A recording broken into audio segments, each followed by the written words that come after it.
Huwag kang umalis. Hindi mo pa nabebenta sa akin. Hindi ko ibebenta. Hey, kinabit niya na. Ikaw talagang walang hiya. Alam mo naman. Isa na lang ang kailangan ko. Ayaw mo pa rin ibenta sa akin. Ikaw si Lin Chen, di ba? Hintayin mo ako. Kakausap ko lang sa mga tao sa bahay ampunan. Yung baliw na babae ay si Zhao Shafang. Noong bata pa siya, trahedya ang sinapit ng kanyang mga magulang. Nang siya'y lumaki at nag-asawa, nalunod ang kanyang anak, hindi niya kinaya ang dagok, at naging parang baliw. Ang kanyang asawa, inisip na pabigat siya, kaya dinala siya sa isang sanatorium. Bawat buwan, 200 piso lang ang ibinibigay. Ayaw na ayaw sa kanya ng bahay ampunan. Hindi rin siya pinapakain. Hinahayaan na lang siyang mag-isa. Ito ang dahilan kung bakit lagi siyang tumatakas sa bahay ampunan. Shaolin. Sa makalawa, kukunin ko ang baston ni Sun Wukong para sa iyo. Mas mahalaga iyon. Sige, mabuti. Maghihintay ako. Kamusta po? Ako ang direktor dito. Ang pangalan ko ay Zhao Zuo. Direktor Zhao. Dinala ko na siya rito. Sino ang nagsabi sa'yo na ibalik siya rito? Sinabi ko ba sa'yo na ibalik siya? Nakikialam ka na naman. Hayaan mo na lang siya. Okay lang ba? Hindi siya baliw. Ang pangalan niya ay Zhao Shafang. Isa siya sa mga pasyente ninyo. May obligasyon kayo at responsibilidad na alagaan siya. Bata. Ano ka ba niya? Bakit ka nakikialam dito? Ama niya, nagbayad na dito. Kayo ang may responsibilidad na alagaan siya. 200 piso kada buwan. Tawag mo ba dyan pera? Hindi naman ganoon kalaki ang pera. Pero nandito siya. Nabuhay siya dito ng ilang taon. 200 piso bawat buwan. Umabot na ng 30,000 piso siguro. Pero, ginawa niyo ba? Kahit isang araw na responsibilidad. Ano ba talaga ang gusto mo? Hindi ninyo ginagampanan ang inyong tungkulin. Ibalik niyo ang pera kay Tita Zhao. Kahit papaano, makakabili pa siya ng pagkain. Ibalik ang pera. Bata, nandito ka ba para manggulo? Tao, may nanggugulo. Itapon mo siya. Bata, lumayas ka. Ano? Hindi na ba tayo mag-uusap ng maayos? Mag-uusap ng maayos. Anong maayos na usapan? Mas marami kami. Sige, maraming tao. Mas marami akong tao kaysa sa iyo. Kamusta kayong lahat? Ako si Lin Chen. Hindi tayo mag-uusap tungkol sa mga antigo ngayon. Mag-uusap tayo sa live. Bakit ang mga taong nasa 50 taon, gutom at hubad, walang makain, palaging tumatakas sa bahay ampunan? Sa likod nito, ano ba talaga ang dahilan? Sa likod nito, ano ba talaga ang dahilan? Ito ba'y liko ng pagkatao o moralidad na bumagsak ang nasa likod nito? Sino ba talaga? Aba, nagla-livestream ang batang ito. Ang sarili niyang problema. Kung ito ay kumalat, tanggal sa trabaho ay magaan pa. Baka nga, makulong pa tayo.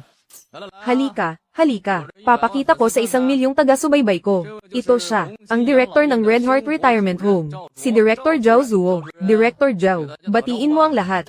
Milyong taga-subaybay. Huwag mo siyang aawayin. Mukhang si Director Zhao ay unang beses mag-livestream. Medyo kinakabahan. Kailangan ko munang kausapin siya tungkol dito. Direktor Zhao, hindi ba't gusto mong makipaglaban? Sige, subukan mong suntukin ako. Tingnan natin kung kaya ko. Sirain ang reputasyon mo. Sa natitirang buhay mo, sa bilangguan ka magtatahi ng makina. Kuya, mag-usap tayo ng maayos. Mga sibilisado tayong tao, di ba? Kailangan nating magpaliwanag, tama ba? Ikaw, may dala kang pamalo, para magpaliwanag. Umalis ka na, wala kang pakiramdam. Kapatid, hindi kami, hindi inaalagaan si Zhao Shafang. Talagang hindi namin kayang alagaan siya. Kami ay isang bahay ampunan, hindi isang mental hospital. Isa siyang ordinaryong matanda, isang tagapag-alaga lang ang kailangan. Pero siya, 3 tagapag-alaga ay hindi sapat para sa aming bahay ampunan. Ito ay isang malaking pasanin. 200 piso kada buwan. 3 tagapag-alaga ang kailangan. Talagang mahirap. Ganito na lang. Hindi na kita pahihirapan. Sa hinaharap, magpapadala ako ng 10,000 kada buwan sa inyong bahay ampunan. Pero kailangan niyong tiyakin na may mag-aalaga sa kanya. Dapat maayos ang pagkain at inumin. Magagawa ba ito? Isang buwan, 10,000. Huwag kang mag-alala, kapatid. Sa 10,000 ito, kung hindi ko siya mapapaligaya ng husto, magpapalit ako ng apelyido. Sige, yung tao, iiwan ko na siya dito. Sa hinaharap, kung may mangyari man sa kanya, niya, o kung ang perang ito ay kukunin mo para sa sarili mo, hindi kita sasaktan. Pero yung 1,000,000 tagasunod ko, ano ang gagawin niya sa'yo? Hindi ko masisiguro. Hindi ko kaya, talagang hindi ko kaya. Sa susunod, ang baliw na babae. Si Ate Zhao, ituturing ko siyang tunay na ate. Kung nagsisinungaling ako, sampay ng 5 kidlat. Tita Zhao, dito ka muna tumira, kung sakali, na hindi ka makakain ng maayos o makasuot ng maayos, o may naramdaman kang sama ng loob, sabihin mo lang sa akin, ipaghihiganti kita. Xiao Linzi, ang gintong baston ni Sun Wukong, gusto mo pa ba ito? Oo, Tita Zhao, pero itong gintong baston, ay may bigat na 10,800 jin, kailangan mong kumain ng maayos, para magkaroon ng lakas na dalhin ito sa akin. Tama ba? Oo, sige, aalis na ako. Anong gintong baston? Itong bata, baka baliw din siya.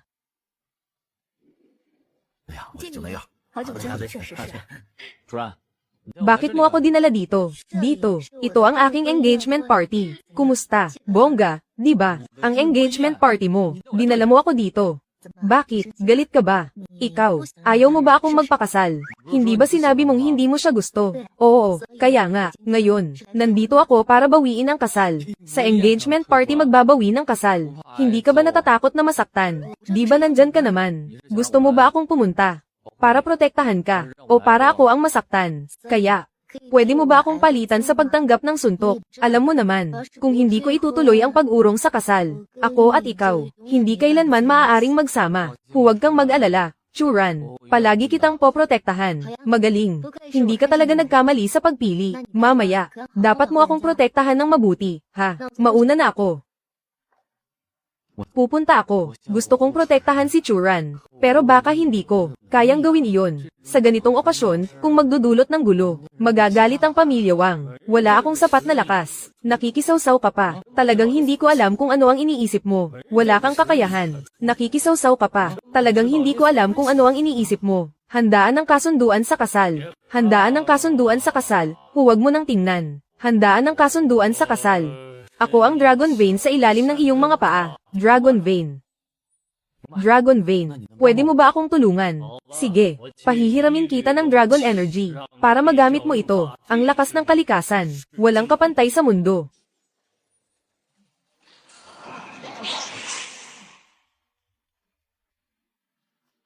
Maraming salamat sa Dragon Vein. Mga kaibigan. Ngayon, ay ang aming engagement party ni Churan. Pagkakita namin ni Churan, agad kaming nagkagustuhan. Ngayon, ay formal kong inaanunsyo. Ngayon ay opisyal kong inaanunsyo. Ang pagkansela ng aking engagement party, sa pamilya Wang. Kahit mamatay ako, hindi ako magpapakasal kay Wang Teng. Anong nangyayari? Hindi ko alam. Churan, huwag kang magulo. Churan, huwag kang magulo. Hindi ako nagulo. Wang Teng, seryoso ako ngayon. Pinapayuhan din kita. Huwag mo nang ipilit. Hindi ako magpapakasal sa'yo. Diyos ko, ay nako. Anong ibig mong sabihin? Hindi ba't ang mga magulang mo pumayag na sa kasal natin? Ang mga magulang ko ay sila. Ako ay ako. Pumayag sila. Hindi ako pumayag. Kaya, Ginoong Wang, ang kasal natin ay kanselado na. Anong nangyari? Hindi ko alam. Ginang Chu, ang ginagawa mo ay parang pagtapak sa dignidad ng pamilya Wang. Kaya bang tiisin ni Ginoong Wang? Tingnan mo si Ginoong Wang. Mukha ba siyang magtitiis? Pigilan niyo siya. Ginang Chu, ang bagay na ito, pinapayuhan kita, na pag-isipan pa. Ang dangal ng pamilya Wang ay hindi ganun kababa. Hulihin siya. Tingnan natin kung sino ang maglakas loob. Run. Huwag kang matakot. Nandito ako. Sino ang batang ito? Wala kang pakialam. Kuya, alam ko kung sino siya. Siya si Lin Chen, empleyado ni ate. Churan, nakipaghiwalay ka sa akin. Dahil lang sa isang hampas lupang manggagawa. Hampas lupang manggagawa. Bakit ganito? Nakasuot pa ng magarang damit. Akala ko anak mayaman. Yun pala isang hampas lupang manggagawa. Isang empleyado. Naglalakas loob pang hamanin ang kanyang boss. Hindi ba ito parang palaka, na gustong kumain ng karne ng sisna? Oo nga, HMPH. Bata, kilalanin mo ang sarili mo. Ang ganitong uri ng pagkatao ni Miss Chu, hindi mo dapat pinapangarap. Bata, alam mo ba kung sino ako? Ako ay tagapagmana ng Wang Group. Nakikipag-agawan ka sa akin ng babae. Karapat-dapat ka ba, Wang Xiao? Hindi ko alam kung sino ka, pero si Churan sa iyo. Walang nararamdaman. Ayaw niyang gawin ang isang bagay. Walang makakapilit sa kanya. Kasama ka. Ano ka ba? Sa teritoryo ng pamilya Wang, nagpapakita ng galang. Naiintindihan ko. Gusto mo lang ng pera, di ba? Huwag ka nang magpanggap. Magpanggap ka pa. Wala nang saysay. Wala nang saysay. Ang 1 milyong ito. Kunin ang pera. Lumayas ka. 1 milyon lang ang ibinigay. Naglalakas loob pang makipag-agawan kay Wang Xiao. Malay mo, pumunta lang siya dito para sa pera. Churan, nakita mo ba? Para sa pera lang siya. Lumalapit sa iyo. Ganyang klaseng tao.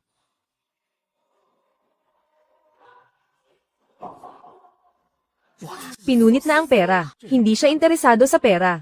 1 milyon lang para paalisin ako. Akala mo ba pulubi ako? Sige. Sige. Bilis na. Sabihin mo na, magkano? Kahit papaano.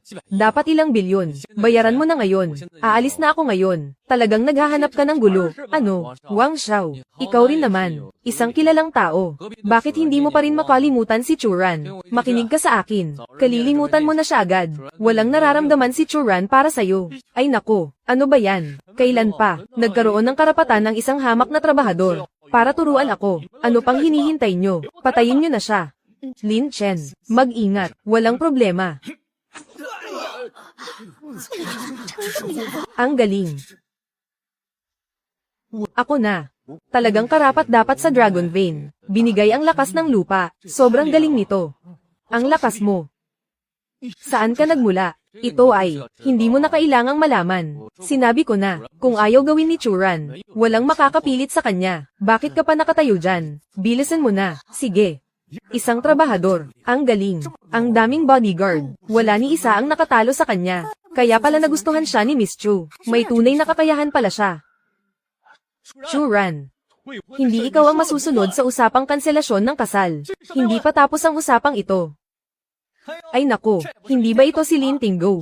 Ang tagal na nating hindi nagkita. Nandito ka pala. Anong ginagawa mo dito? Xiao Xiao. Ikaw pala. Bakit? Nagulat ka ba? Ito ang babaeng. Hindi mo man lang nahawakan ng kamay sa 4 na taon ng kolehiyo. Ngayon, iba't ibang posisyon. Nagsawa na ako sa lahat ng yan. Tapos ka na ba magsalita? Tapos na. Umalis ka na. Ikaw talaga. HMPH. Galit ka na ba? Ikaw na mahirap.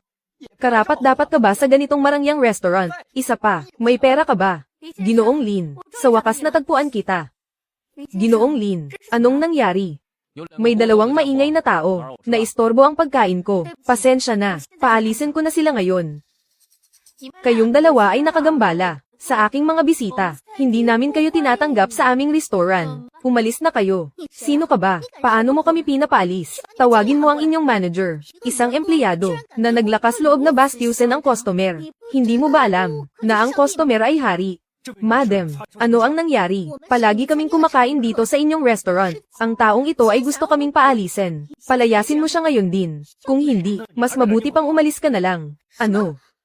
Gusto mo kaming paalisin. Kami ay mga customer. Siya ang may-ari ng hotel namin. Ginoong Fan. Ikaw. Ikaw nga, ang chairman ng fan group. Wala akong oras para sa'yo. Umalis ka na. Sige sige. Tera. Ginoong Lin, kanina lang, tinulungan kita ng malaki. Hindi mo ba ako mapapasalamatan? Salamat, sa iyo. Sige na, anong kailangan mo? Siyempre, nandito ako para sa'yo. Para bilhin ang tambol na upuan. Isa na lang ang kulang ko ngayon. Ibenta mo na sa akin. Sige. 2 milyon. Isa lang naman yan. Tambol na upuan na gawa sa Huangwali. Binigay ko na sa'yo ang maliit na bahagi. Sobra na ngayon. Ang lakas ng loob mong humingi pa ng 2 milyon.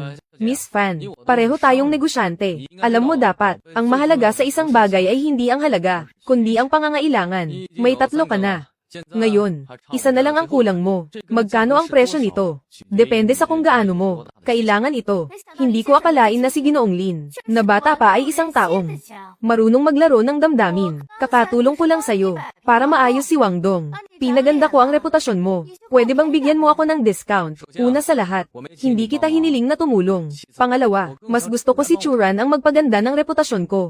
Oh, medyo interesante. Narinig ko na si Miss Churan ay gumawa ng eksena sa engagement kahapon, at tumakas kasama ang isang empleyado. Yung empleyado na iyon, hindi kaya ikaw iyon.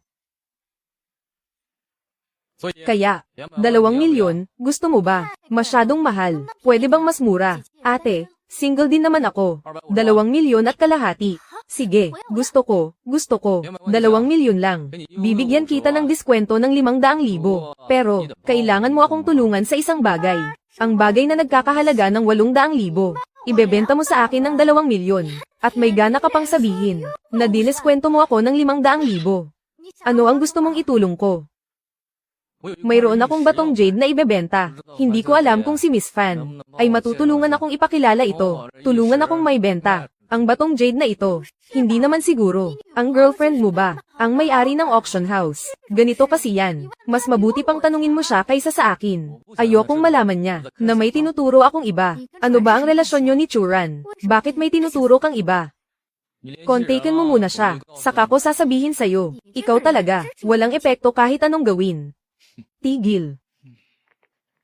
Hello, si Boss Wu ito. May kliyente ako dito. May hawak siyang lumang jade. Hindi ba interesado ka sa jade? Interesado ka ba? Kaya gusto kitang anyayahan para makita ito. Sige, nasaan kayo? Pupuntahan ko kayo ngayon. Sa Fan's Restaurant. Sige, paparating na ako. Ay naku, talagang si Miss Fan ay may malakas na koneksyon. Ang bilis mo akong natulungan na makahanap ng buyer. Ngayon, pwede mo na bang sabihin sa akin kung ano ang relasyon mo kay Miss Churan? Bakit ka may espesyal na trato? Anong ibig mong sabihin? Ang pera mula sa pagbebenta ng drum stool na Huang Wali, hindi mo pa binibigay sa akin. Talagang nakakainis ka. May pumasok na 250,000 yuan sa bank account. Bakit 250,000? Dahil ikaw ay isang tanga. Gumastos ng karagdagang 500,000 para lang murahin ako. Talagang galante si MS. Fan, bakit hindi mo na lang dagdagan pa ang pera, para murahin kita ng ilang beses pa? Napansin ko na hindi ka lang nakakainis. Wala ka pang hiya. Salamat. Hindi kita pinupuri. Mr. Fan, ay naku, Mr. Fan, buti nakarating ka. Nasaan ang jade na sinasabi mo? Mr. Wu, ako si Lin Chen. Ito ang batong jade na ibebenta ko. Tingnan ko nga. Ay naku.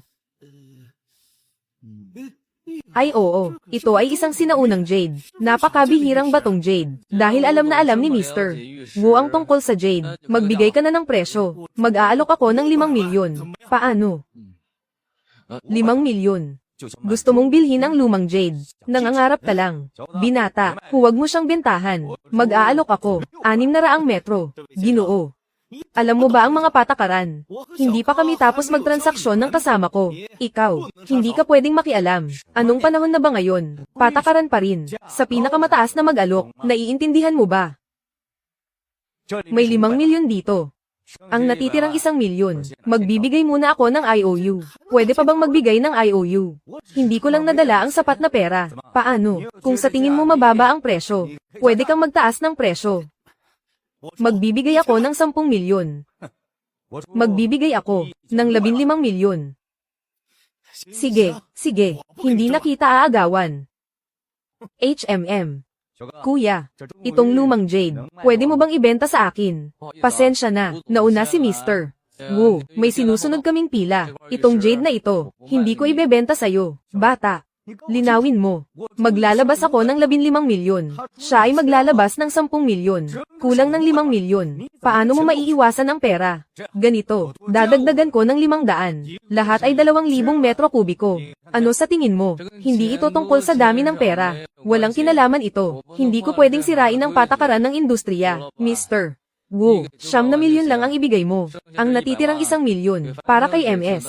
Fan bilang bayad sa pagpapakilala, Lin Xiaoyu. Maraming salamat, maraming salamat. Sobra na ang mga salita. Hindi ko nasasabihin pa. Ito ang aking business card. Sa susunod, kung may problema ka, sige lang, magsalita ka.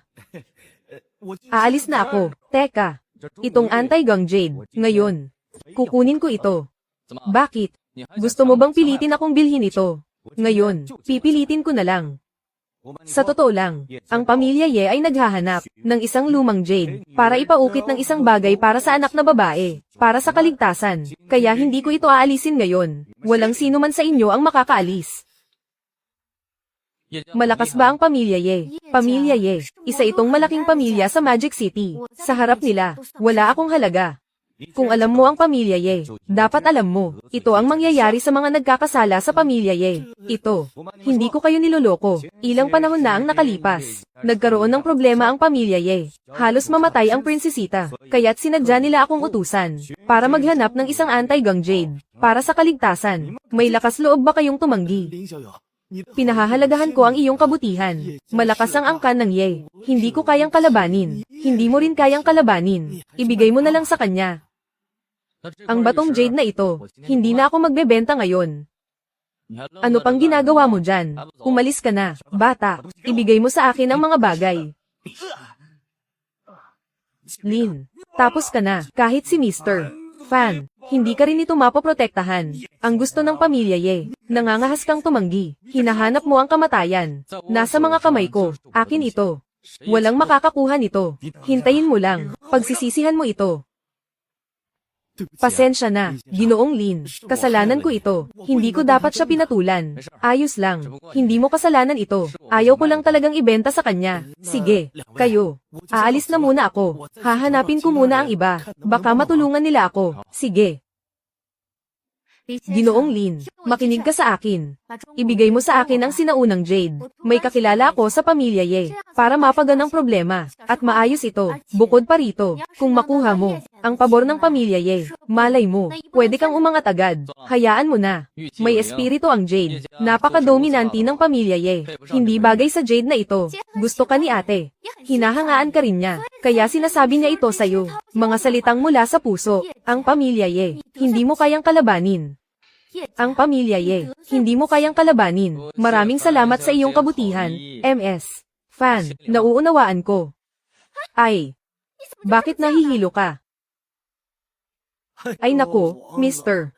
Wang, nandito ka rin pala. Narinig ko na. Maraming magagandang bagay ngayon. Maupo ka, maupo ka. Ay, Lin Chen, bakit ka nandito? Churan, nandito ka rin pala. Ito ay isang auction ng Jade. Naanyayahan akong dumalo. Ako rin. Napadaan lang ako para tingnan. Tatawagan sana kita. Dahil nandito ka na. Panoorin na natin ito ng magkasama. Dumating na rin ang mga tao ng Chenbai. Ngayon, gusto kong alagaan sila ng maayos. Ginoong Chen, kayo ang ang maestro ng mundo ng mga hilaw na bato. Pakiusap, suriin niyo po, sa auction na ito. Nasa inyo po ang tiwala namin. Huwag kang mag-alala, Manager Leo. Hindi pa ako kailanman nagkamali.